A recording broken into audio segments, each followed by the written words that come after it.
Salut à tous et à toutes. Aujourd'hui c'est une de mes premières vidéos normalement si tout se passe bien, et du coup je vais juste montrer peut-être mes mondes, même s'il n'y a rien d'intéressant. J'ai pas trop rénové mes mondes, j'ai pas fait grand chose, mais je vais surtout montrer mes Sims là, juste là,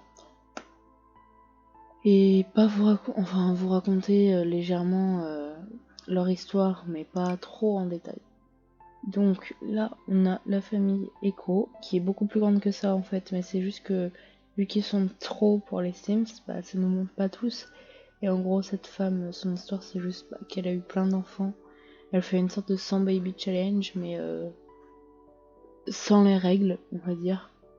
Parce que bah je respecte pas tout, c'est juste que bon, je m'amuse. Et là, c'est des sextuplés. Normalement, ils étaient nés. Ils étaient 7, mais vu que je voulais pouvoir les modifier tous ensemble et pas un par un, parce que quand t'as plus de 8 Sims et que tu cliques sur modifier dans le créer un Sims, tu dois le modifier que lui et ça bug un peu parce que tu peux pas voir ses traits d'aspiration, tu peux pas changer son prénom, tu peux juste vraiment que le modifier. Là, il y a les deux personnages qui sont déjà dans le jeu de base.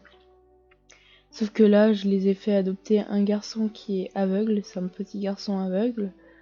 Et c'était avec un add-on qui était fait, que j'ai toujours, hein, enfin pas un add-on, un mode qui fait que t'as beaucoup de procédures à respecter avant d'adopter. Donc ils ont mis longtemps à pouvoir réadopter cet autre petit enfant qui lui va bien. Mais du coup ils sont très heureux, et le problème qui s'impose maintenant, c'est que Derek il est très malade, et malade au point que ses jours sont comptés. Du coup, ils ne savent pas comment réagir parce que ils ont deux enfants en plutôt bas âge, hein, vous pouvez voir. Et s'il y en a un qui meurt, bah ça sera très compliqué pour l'autre, dans le sens qu'il doit gérer deux enfants, dont un aveugle, plus le deuil. Donc voilà, ça. Là, c'est un Sims que j'ai téléchargé de la galerie, qui vit dans une petite maison très avec la vibes Sulani, mais il vit à Newcrest. Là, on a la famille. C'est une famille que j'ai fait comme ça parce que je m'ennuyais. Donc on a le grand-père, la grand-mère. Ça c'est les deux ados, ça c'est les deux enfants. Là, il y a la mère, et visiblement, je pense qu'il n'y a pas de père, et la mère a eu un enfant. Là, c'est des gens qui font partie de cette famille, de la famille. Attendez, il faut que je trouve la bonne famille en fait. Voilà, c'est elle. Donc, ce gars-là, c'est. J'avais créé une petite famille avec deux parents, enfin, un père et une mère, un enfant, qui était lui, hein, qui est du coup maintenant devenu papy, et un chien. Bon bah le chien a fini par mourir avant tout le monde, les deux parents ont divorcé, et avec le temps bah, ils sont morts, et sauf que la mère de lui a eu beaucoup d'enfants, et après lui, du coup on va dire qu'il a pris la relève, et il a eu ce garçon qui a lui-même eu des enfants avec elle, donc il a eu ce petit garçon là et celle-là, et lui c'est son frère, aux deux là ils sont frères. Bref, ils ont eu ces deux enfants, et elle, quand elle deviendra plus grande, ça sera la prochaine à agrandir la génération. Alors elle fait partie des quadruplés qui sont nés, pendant que lui était enfant, on va dire. Il y a eu des quadruplés, là il y a eu des triplés, c'est les trois qui sont là, et ça c'était le père des triplés. Ils sont un peu exclus de la famille parce que bon, voilà, c'est pas non plus les personnages les plus intéressants. Je sais pas si les triplés ils sont, les quadruplés sont là. Non, ils sont pas dans le mode vie, on va dire. Là il y a cette femme, je ne sais pas du tout. Ah si, C'est une jeune adulte qui vit dans une petite maison à,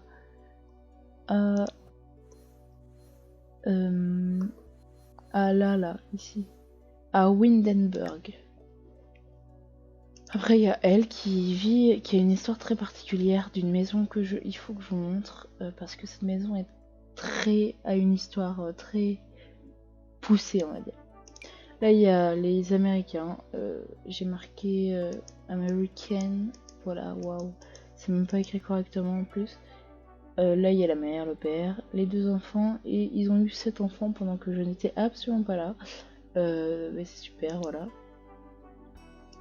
Là, c'est une famille avec la mère, le père qui est albinos, l'adolescent, les deux jumeaux et un petit chien. C'est surtout pour peupler, hein. Là, c'est, bah voilà, hein, vous pouvez lire, c'est une construction de NS, je crois. Et vu que je les aimais bien, bah je les ai téléchargés. Après, il y a Ugly, donc cette femme, elle était dans Ugly to Beauty, et je l'ai juste un peu, on va dire, embellie. Elle a un mari, et ils ont eu tous les deux un enfant, et ils ont adopté un berger australien. Je l'aime beaucoup, cette famille. Après, on a cette famille qui a eu des triplés, qui vivent dans un petit appartement, et qui ont eu un bébé il y a pas longtemps. C'était une famille test pour des CC, donc c'est pas une famille très importante, hein. Et après, il y a eux. Normalement, si tout se passe bien, j'ai déjà posté une vidéo en expliquant un peu leur histoire et tout, qui était pas ouf, hein, parce que le son n'est pas très bien, rien n'est super bien, mais c'est pas grave. Donc, je pense que je vais...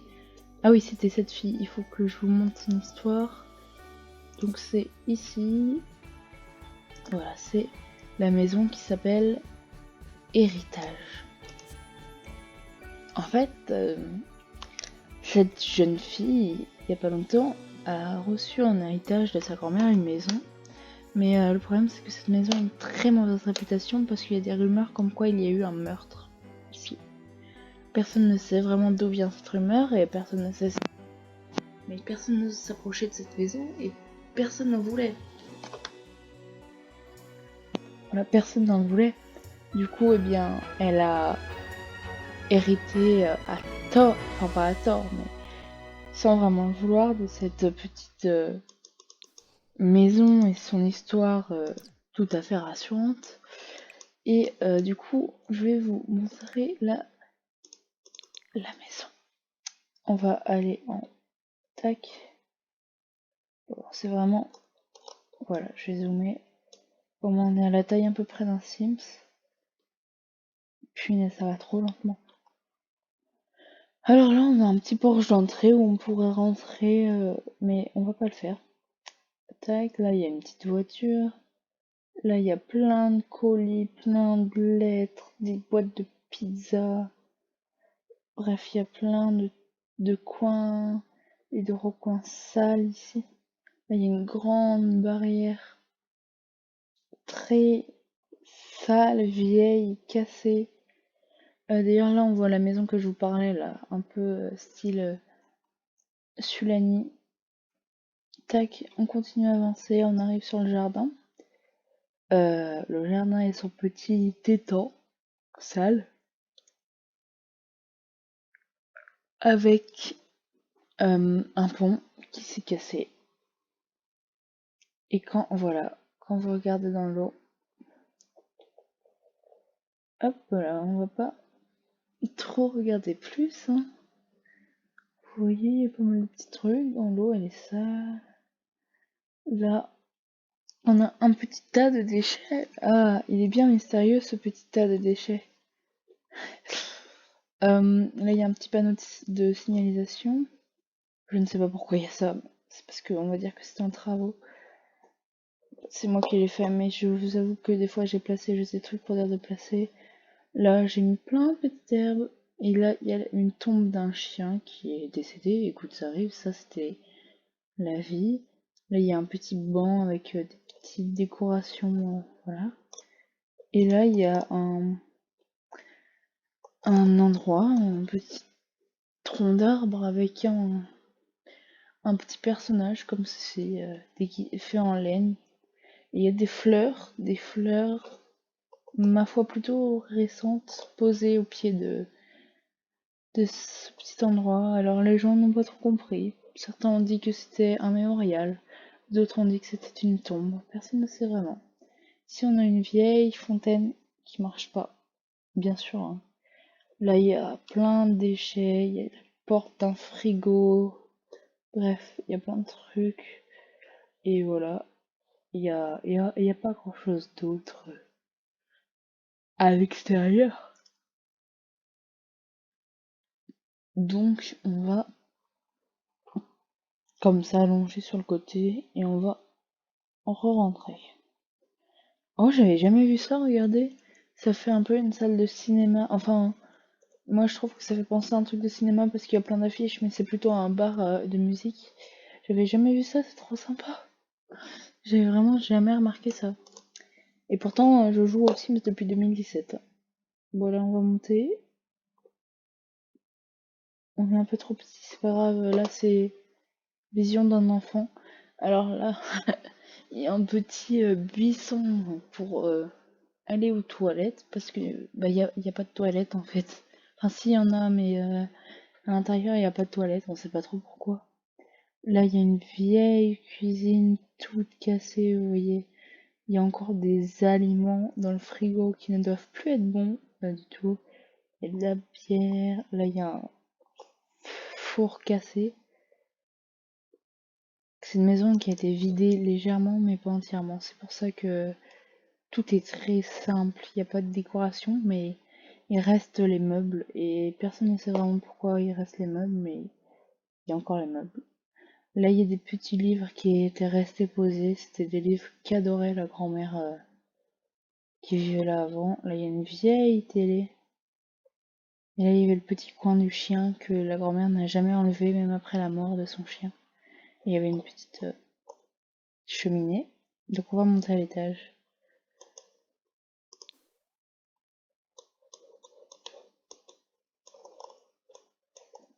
Alors, à l'étage. À l'étage, on arrive, il y a un petit mur pour délimiter, et là il y a une chambre qui est clouée de partout. Elle est inaccessible, personne ne peut rentrer. Et personne ne sait ce qu'il y a à l'intérieur. Mais la jeune fille qui vit là, elle veut pas avoir toute une pièce vide pour rien. Du coup, elle va briser la superstition que tout le monde pense que si tu as le malheur d'ouvrir cette pièce, on ne te reverra plus jamais. Mais elle va la briser, elle s'en fiche. Elle y croit pas à cette superstition, alors elle va décider bientôt, enfin elle a décidé que bientôt elle enlèvera toutes ses planches et elle regardera ce qu'il y a à l'intérieur. Là on a le petit coin où la grand-mère faisait du tricot et des points de croix. Là on a les WC, ce qui est... C'est le seul endroit que Mathilde a... Mathilde, n'importe quoi. Que la jeune fille a légèrement rénové. Même si vous voyez que le bain n'est pas de toute première vie, je sais plus l'expression. Et là, il y a un vieux lavabo. Tac. Et là, on va rentrer dans la chambre où elle dort. Waouh, elle m'a fait peur. Elle a installé cette petite table de camping et elle a posé son ordi pour pouvoir travailler. Là, il y a une petite armoire. Là, il y a d'autres choses pour ranger ses affaires. Oula. Et là, il y a un lit. Et il y a de quoi peindre aussi. Ah non, n'importe quoi, c'est pas de quoi peindre, c'est une guitare. Du coup, pour vous, je vais quand même vous montrer ce qu'il y a à côté et l'histoire que j'ai imaginée. Bon, vous avez légèrement vu, hein. Il y a une petite chambre d'enfant. Et en fait, ça, j'ai fait ça pour pouvoir faire comme s'ils avaient carrément fermé les volets. Genre, pour pas qu'on voit du tout. C'est une petite chambre d'enfant, vous voyez, il y a encore des vêtements pendus, il y a des pots, et plein de petites choses comme ça. En fait, c'est un petit garçon qui dormait là, qui vivait là. Et vous voyez, soit cette petite peluche là, J'espère qu'elle vous rappelle quelque chose. C'est un petit garçon qui vivait là avec la grand-mère, qui était en fait du coup sa mère.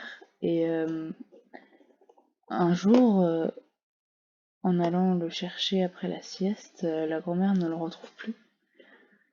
Elle décide de le chercher partout et à ce moment-là, elle essaie de sortir de la maison parce qu'elle se dit il a dû sortir, il a appris à marcher depuis pas longtemps, il a dû sortir. Et elle se rend compte que la maison est fermée à clé, alors qu'elle ne l'avait pas du tout fermée à clé. C'est-à-dire qu'elle ne la fermait jamais à clé parce qu'elle habitait, à l'époque, c'était un endroit très reculé que personne ne connaissait. Donc elle comprend qu'il y a un truc pas très normal qui se passe et elle décide juste de prendre les clés et de sortir. Et à ce moment-là, quand elle arrive, elle voit que le pont qui était en dessous là, est complètement cassé. Alors que c'était un pont qui allait même beaucoup. Mais il est cassé, il n'y a plus rien à faire. Et elle voit au bout du pont une sorte de tas. Et elle se dit que c'est sûrement des feuilles et tout. Elle regarde pas vraiment jusqu'à ce que le lendemain, elle signale à la police la disparition. Et que la police, en arrivant, fouille cet étang et tombe sur le corps du petit garçon. Mais malheureusement, vu qu'on était à la campagne, c'était pas toute une grande équipe de police qui arrivait. C'était que 2 policiers et il y en a qu'un seul qui a trouvé le corps de l'enfant. Et il n'a pas osé dire l'avoir trouvé. Il a été plus choqué par la découverte et il ne l'a pas dit. On ne sait pas trop pourquoi. Et du coup, en ne le disant pas, il a gardé ce secret.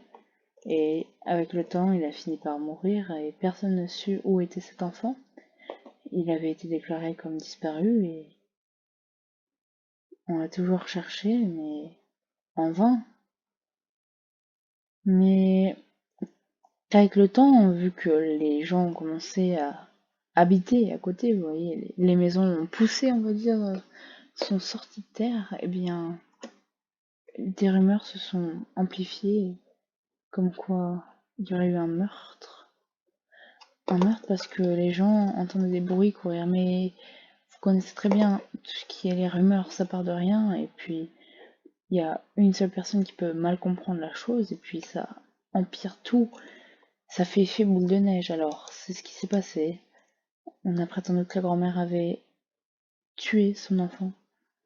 Après, juste, on a prétendu qu'ils étaient tous les deux morts d'un coup, ce qui n'était pas vrai, puisque la grand-mère était morte beaucoup plus tard, mais les gens ont préféré mentir au sujet de cette disparition.